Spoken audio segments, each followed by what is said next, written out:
Yeah, I'll react to that, sure. Hey guys, this is an amazing video, but warning, all right? Now's the time to leave if you don't like me pausing a lot. Even for my standards, I paused and rewinded and talked a lot in this video. I had a lot to say. I've been wanting to learn about this for a long time, and just a heads up, if you don't like that and you're expecting a kind of flowy video, just leave now. Like, I'm trying to do you a favor. You will not be happy. But yeah, so I had a lot to say, and I'll be continuing. He said, HistoryMarche said at the end that there will be a next episode. I'm not sure if it is out yet, but if it is, I will react, or whenever it does come out, I'll react to that for sure. See you guys next time, or enjoy the video. This is after. All right, see ya. Enjoy. Hey guys, all right. I've talked a lot about wanting to, and I very much want to learn about this, or fill this giant gap in my head about what happens in Europe, especially Western Europe, and especially Italy, between the fall of the Western Roman Empire and these, the start of, how the papacy took root, and or papacy. Anyways, just how the Pope retained power, and what happened between then and honestly like the Renaissance, all those centuries. I just had no idea what happened in Italy, and really going up to World War I, I at least have, I feel like, a general idea of the hundreds. I can at least think about, a few centuries or at least decades before the different parties and alliances in World War I, except Italy. Italy is one of those nations in World War I where I really know nothing of what happened with them in the 10 centuries prior to them, and I know in the 1800s, I believe they had some beef with Austria, so I guess they've had some beef with Austria for a while. I'm not sure how hostile they were to France. I think France was more of a protector, I think, of Italy and the papacy, and something about the Lombards. I don't know anything, and so let's get started. Original link to the video, top of the description below. My name's Connor. If you're new, I like to learn about history through YouTube recommendations. The original link to the video, top of the description below. Right below that, link to the Discord. Click on it, send you right over there. Participate in polls and stuff, hang out, and just makes it easier for me to interact with you, Join the party. More the merrier. And below that is the link to my second channel, Mr. McJibbin. Did I say that? Where I do more non-history related stuff. If I did, then I said it again. If you are not ready to learn, there's the door. You are in the wrong class. Home ec is down the hall. Make me stir fry, steak, chicken, steak stir fry, shrimp, steak, chicken. Go with chicken. Preemptive like, HistoryMarche, so good. I almost have a nostalgic feeling about Epic History TV, and so I think there's a case that HistoryMarche could even surpass it, but I don't think so, even without my bias. And Epic History TV, I see the series I reacted to with them in the early summer, midsummer, as the sort of start of a lot of this, of my more routinely, more strictly history stuff and learning. So I have a big nostalgia thing for Epic History TV, big part of my channel. But HistoryMarche is amazing. Their maps are unmatched. So you're in for a treat. And like a kid with pop-up pictures and books, I need that to keep my attention focused. Okay. Let's go.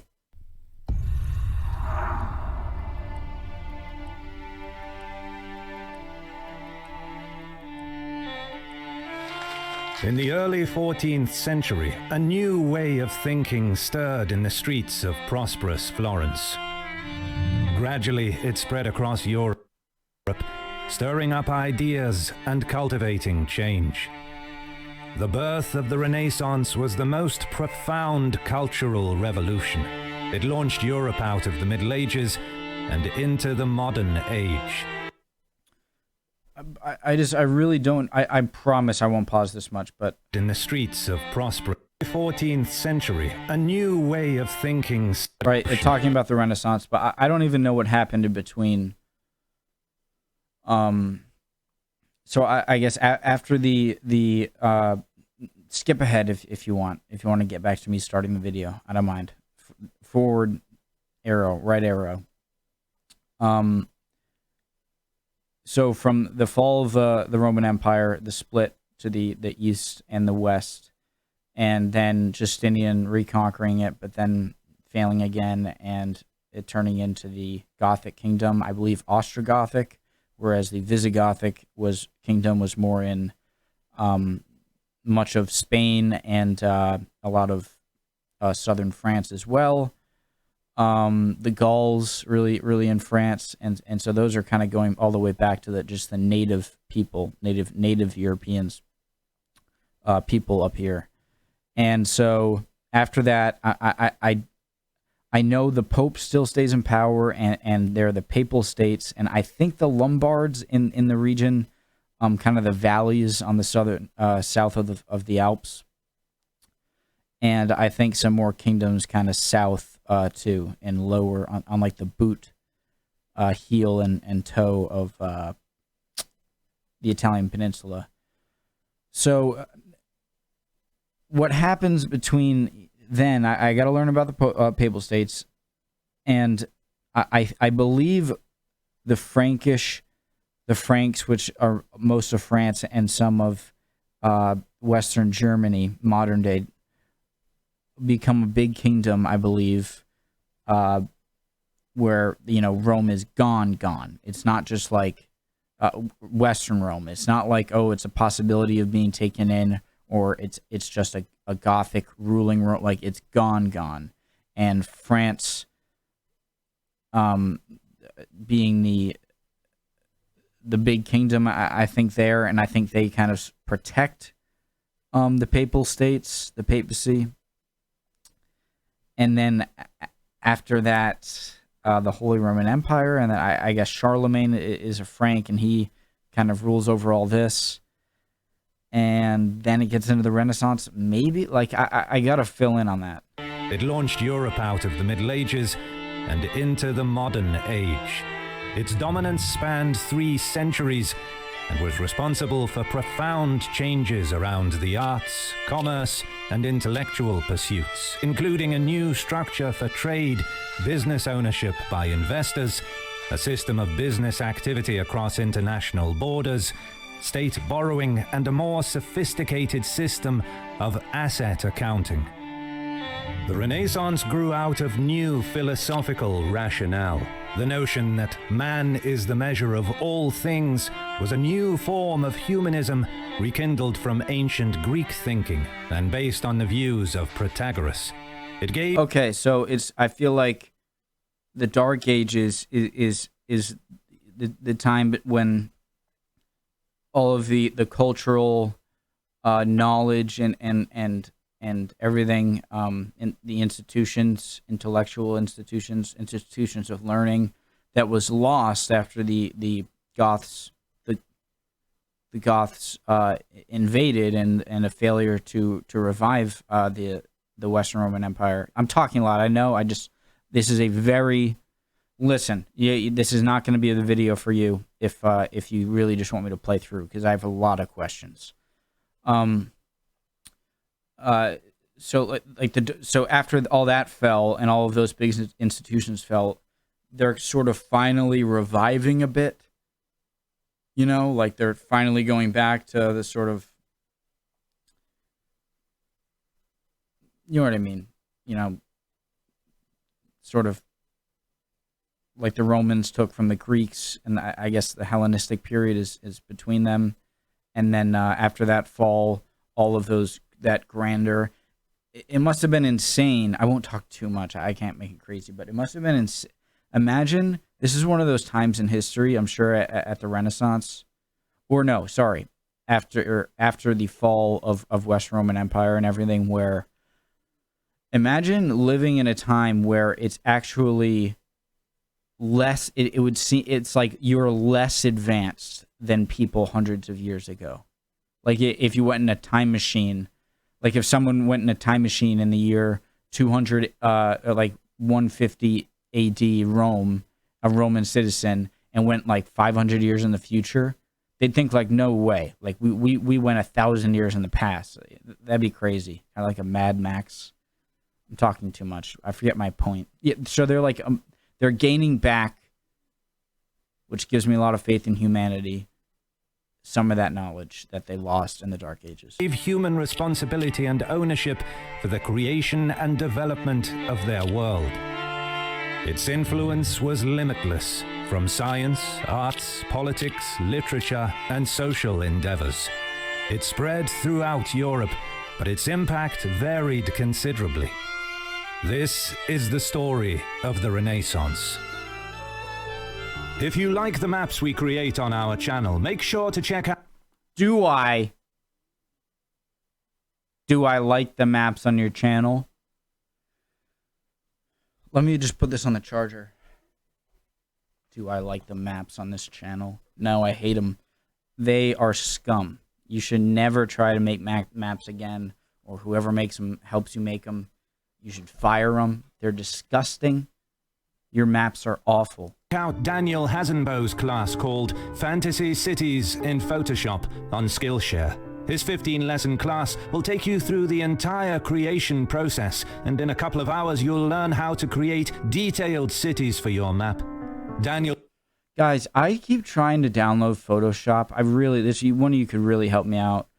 But every time I try to, and I have like a terabyte of room on this Alienware computer, and it should be fine. I'm trying to get it to a different drive or file location. I keep trying to download Photoshop, and I spent $35, which thankfully they're giving me a refund. Skip forward again if you want to get to the history. But one of you could really help me out. Just what am I doing wrong? Like every time I try to download Photoshop, because I feel like I'm really outgrowing Microsoft Movie Maker and Photos and doing everything I can try to do with that, manage to do. And each time I try to download Photoshop, I get it, and I get to this opening window for Photoshop that says, that gives you a bunch of like PR, PS, for Photoshop that you can download. And I download it, and it said, like file location full. It stops at 11% uploading every time. And then I managed to switch it to my D drive, which has the way more space, and it started to work, and then it didn't. And I can figure it out. Daniel also has excellent classes on how to create great-looking world maps, so you should definitely check out those as well. But if becoming a digital artist is not for you, Skillshare provides you with thousands of high-quality courses about every subject under the sun. From video editing, such as Dan Lu's in-depth course on color grading in filmmaking, to cool tricks to impress your friends, all the way to core competencies that you can build a career of. And the best part is that the first 1,000 of you to sign up using the link in the description below will receive a 1-month free trial of Skillshare Premium, providing you with instant and unlimited access to the entire Skillshare platform. Not only do you get the free month trial in Skillshare Premium, but by using his promo code, you also help out HistoryMarche, who's an amazing channel. So make sure to use that. And after that, it's only $10 a month. Start exploring your creativity today on Skillshare.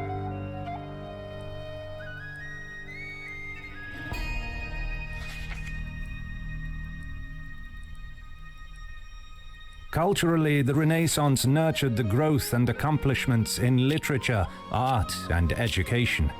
The father of Renaissance literature was Petrarch, the Italian poet who first penned the sonnet and sparked the resurgence of the vernacular and Latin literature. Art. It's a sonnet.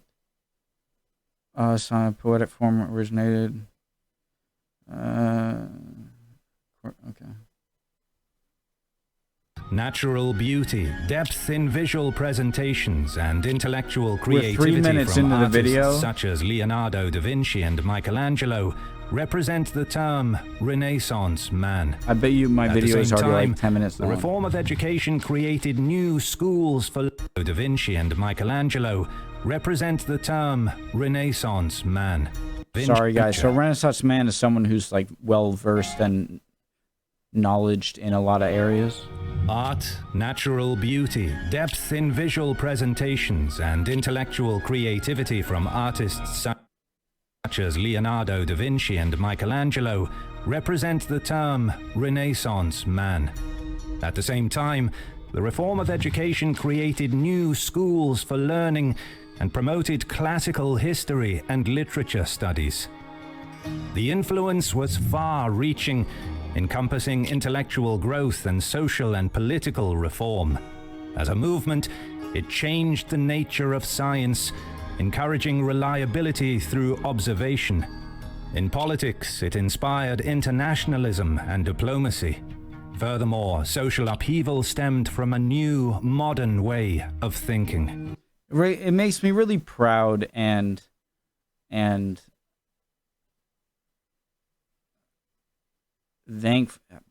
impressed by the human species. That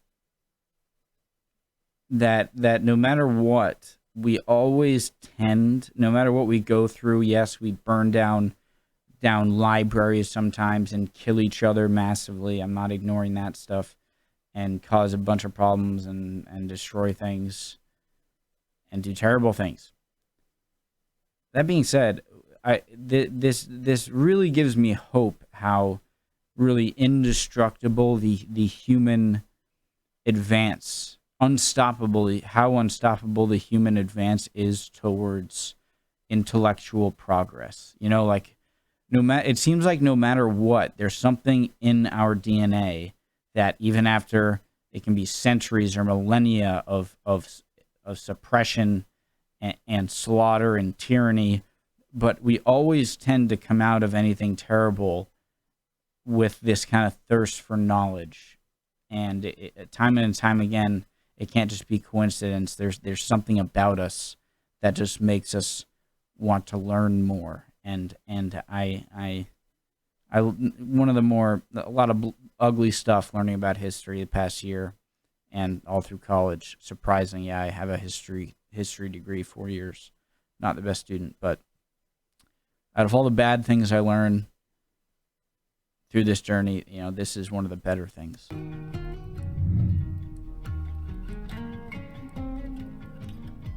Generally, historians believe that the Renaissance started in Florence, Italy, but beyond this, why the Renaissance happened and when it started is still open to debate. Popular theories for what conditions prompted such profound change cover a spectrum of ideas. Some point to Florence's social and political structures as the driving force. Others allude to the fall of Constantinople to the Ottoman Turks, which prompted the migration of Greek scholars into Florence. Finally, I gotta go back. I'm too captivated by the amazing map. And when it started is still open to debate. Popular theories for what conditions prompted such profound change cover a spectrum of ideas. Ignore Some point to beautiful map. Florence's social and political structures as the driving force. Others allude to the fall of Constantinople to the Ottoman Turks, which prompted the migration of Greek scholars into Florence. Interesting. Finally, the impact of the patronage by the Medici family, the most powerful family in Europe at the time, Familiar. and their commitment to reform, was another big factor. Dating the beginning of the Renaissance is also a puzzle. There is a remarkably romantic attachment to the notion that the official start date should be 1401. This year, Lorenzo Ghiberti and Filippo... I was about to say, what, you're picking 1400? Well, that seems like you just want it to be a nice even number. But 1401, all right. Lorenzo Ghiberti? Date should be 1401. This year, Lorenzo Ghiberti and Filippo Brunelleschi battled for the right to build the new bronze doors of the Florence Cathedral Baptistry, which Ghiberti finally won. Links to other notorious figures of the late 13th century are the poets Dante Alighieri and Petrarch, or the artist Giotto di Bondone. But were they the inspiration or product of the movement? Finally, there is the argument that competition for commissions between polymaths and artists like Brunelleschi, Ghiberti, Donatello, and Masaccio stimulated change. Sorry, is a polymath someone who knows a lot of trade skills or a lot of... Yeah, okay.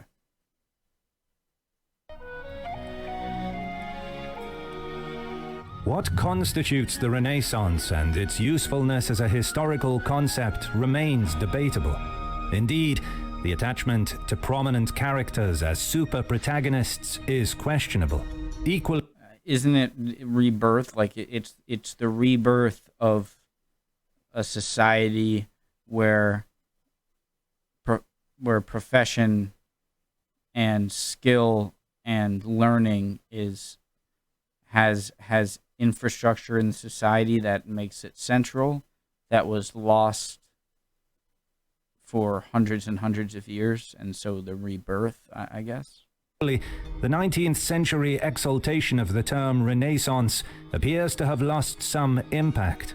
The whole idea of a unified Renaissance as a historical definition seems in question.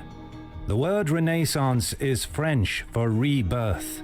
It first appeared in Jules Michelet's book in 1855 called Histoire de France. Modern historians also apply the term to other profound and extensive changes, like the Carolingian Renaissance of the late 8th and 9th. Michelet's book in 1855 called Histoire de France. Modern historians also apply the term to other profound and extensive changes. Renaissance book in 1850 for rebirth. It first appeared in change 9th centuries and the medieval Renaissance of the 12th century. Of course, some historians question the right of the humanist revolution to call itself a Renaissance. So I think it's I think these can kind of, this makes sense, and you know, maybe you can call the Renaissance all three of these, and these can kind of be subsections, because it's not going to be like 1 second or 1 year it's you're still void or far from the infrastructure for knowledge and, you know, intellectual values is going to not be there, and then suddenly be there, and it's all like back like it was in Roman times and Greek learning. It's going to be stages, and so these can kind of be the stages of, you know, the gradual trek back towards, you know, intellectualism. Claiming that it was merely a period of reminiscence and melancholy for classical antiquity. In contrast, others point to the similarities of thousand ties between the Middle Ages and the modern era. Panofsky observed the connection by 1,000 ties between the Renaissance and Middle Ages, and that the heritage of classical antiquity had never been lost.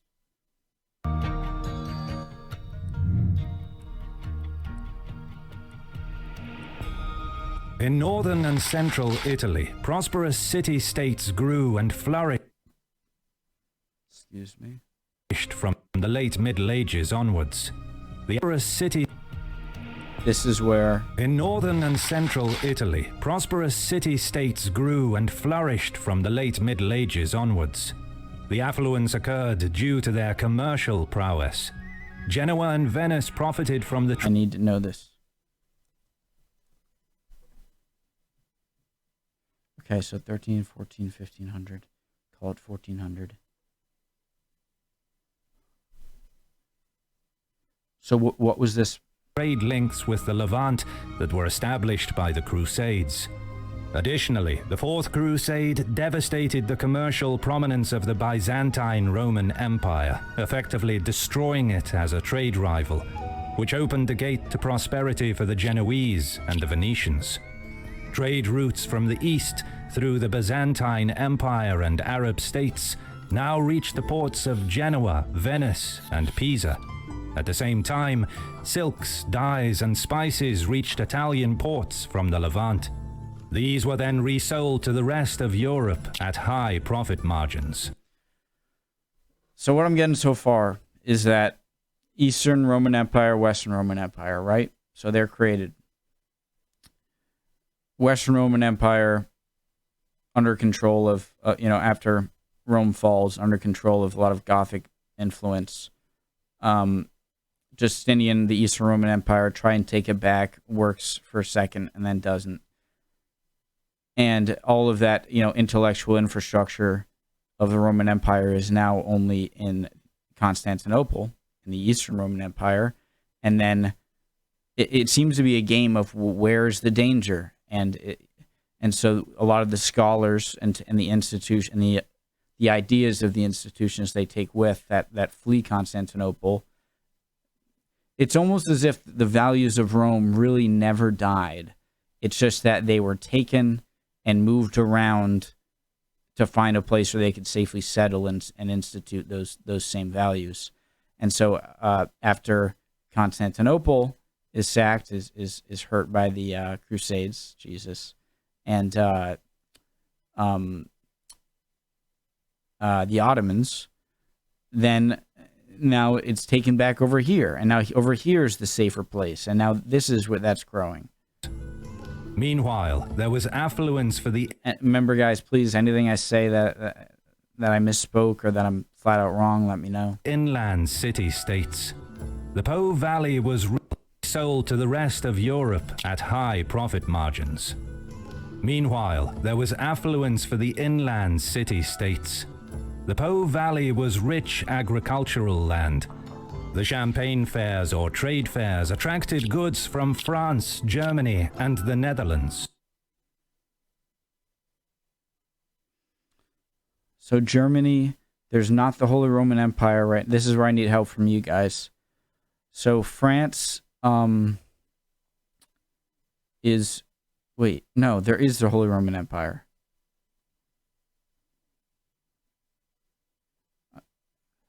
Because this is we're talking Renaissance. Yeah, duh. No, sorry.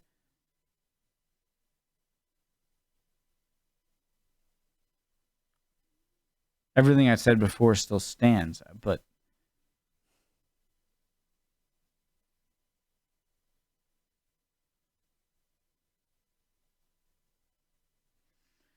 I need to find out what happened in Central Europe and France, Northern Europe, not including Scandinavia, Northern mainland Europe, between the fall of Rome, maybe the fall of Western Rome, and the rise of Charlemagne and the Holy Roman Empire. With wheat, wool, and precious metals arriving through the system of roads and waterways. Because if this is during the Renaissance, wait, no, the Holy Roman Empire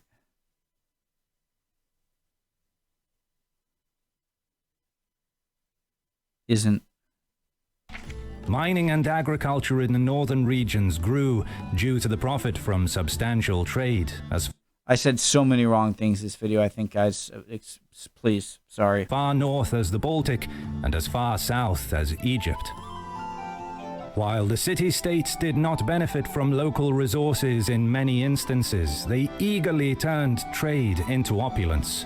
Florence, for example, imported wool from North Europe and later from Spain, while dyes came in from the east, creating a woolen textile industry under the trade guild Art della Lana. Florence emerged as one of the city-state's wealthiest cities through the production of these luxury, high-quality woolen goods. So when did they start seeking trade routes around Africa?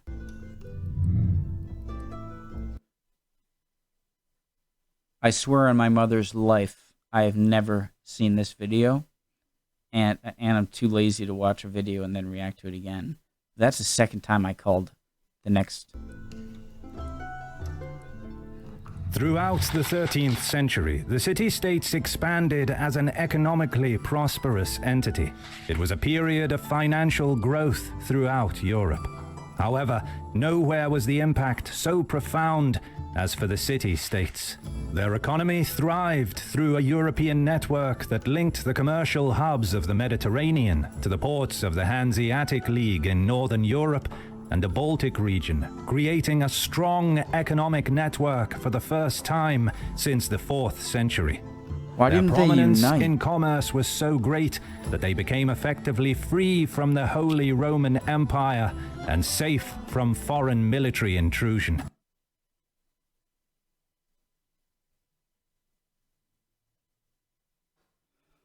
So the Holy Roman Empire is not in control of the Pope. I know that there are famous feuds between Holy Roman emperors and popes, but they clearly still have a strong connection if they have that feud. And the Frankish kingdom is it the Franks right now, or is it France?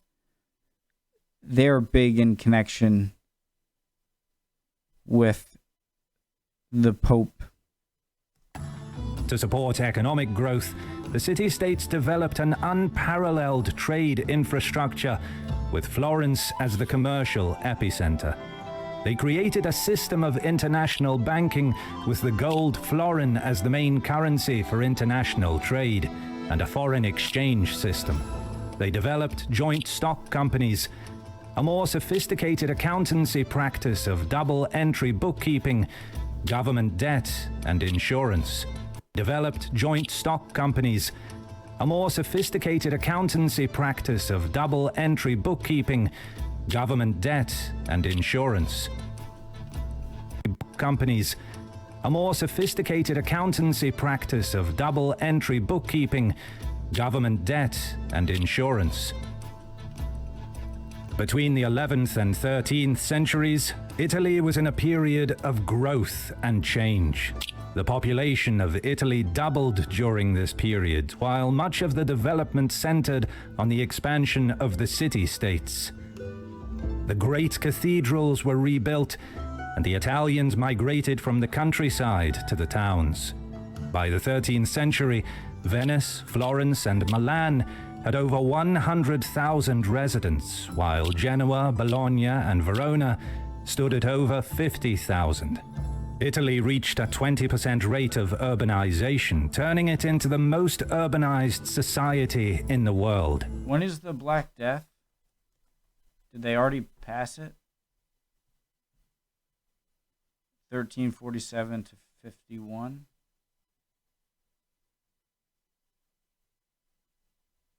Commercial endeavors multiplied and took on a new sophistication to match the more intense trade markets. In the countryside, the agrarian revolution changed the face of agriculture. Feudalism inevitably declined as the city influence grew.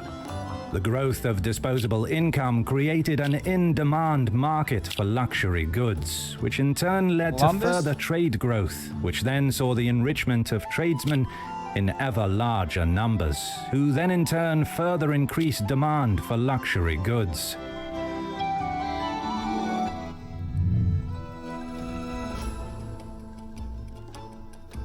The commercial routes of Italian cities that spanned the Mediterranean Sea and beyond served as a conveyor belt of culture and knowledge during the 12th century. Amongst the riches transported by merchant ships were ancient Greek texts, long lost to most Europeans, that had been preserved by Arab scholars and then brought west following the Crusades and the subsequent saviors of a lot of knowledge. The Arab states, whatever, I don't know if they're called Arabs at this time, whatever civilizations are in, isn't this called like the Islamic Golden Age? Islamic Golden Age? You know, that video? As people in Southern Europe were fighting and destroying everything, that stuff was saved. Library of Alexandria was burnt down. I don't know when, but that's a loss for sure. Shout out. conquest of Byzantine lands, thereby reigniting medieval philosophy. What is more, Byzantine scholars flocked to Italy in the wake of the Ottoman conquest of the Byzantines between the 12th and 15th centuries. This gave rise to new linguistic studies at the recently established academies in Florence and Venice. It was a period of great belief in the ancients. Humanists hunted for ancient manuscripts in monasteries, finding great Latin works, including the histories of Tacitus, the architectural genius of Vitruvius, and the artistic work of the Greek genius Apelles. I have dandruff. In conclusion, the Renaissance probably began in 14th century Florence due to political restructure and social changes based around the growth of the city-states. It incorporated a new vision of language, art, and education. A critical characteristic of the Renaissance was the dependence on observation in science and the development of diplomacy. Humanism was a significant movement during the Renaissance. It focused on the ability of citizens to interact within their community. A characteristic of the Renaissance was the concentration on excellence in artistic pursuits. Historians debate the 19th century adoration of the Renaissance and... I feel like you can sort of like, you can tell in like geological layers, you know, kind of what happened, if there are any devastating events. I feel like you can tell if there are any parts in history in any part of the world where they really focused a lot on art, then they had the luxury to focus on it and not on surviving and war. Then that kind of shows like an area of prosperity, no? Individual culture heroes known as Renaissance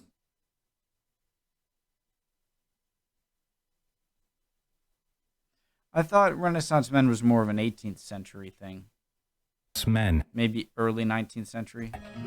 There is significant doubt whether the Renaissance represents cultural advances from the Middle Ages, suggesting that the period was somewhat pessimistic and nostalgic for all things related to classical antiquity. Well, in a good way. Next up, we will look at the intricacies of Italian politics and the rise of the powerful merchant class of the Renaissance. Thank you so much for watching. If you enjoyed the video, subscribe as a... Yeah, I enjoyed it. That was awesome. This channel is amazing. Sorry if there was a noise. Awesome. Okay, I talked a lot there. I'm going to put a disclaimer before the video saying, you know, watch out, I talk a lot. Awesome video. See you guys next time.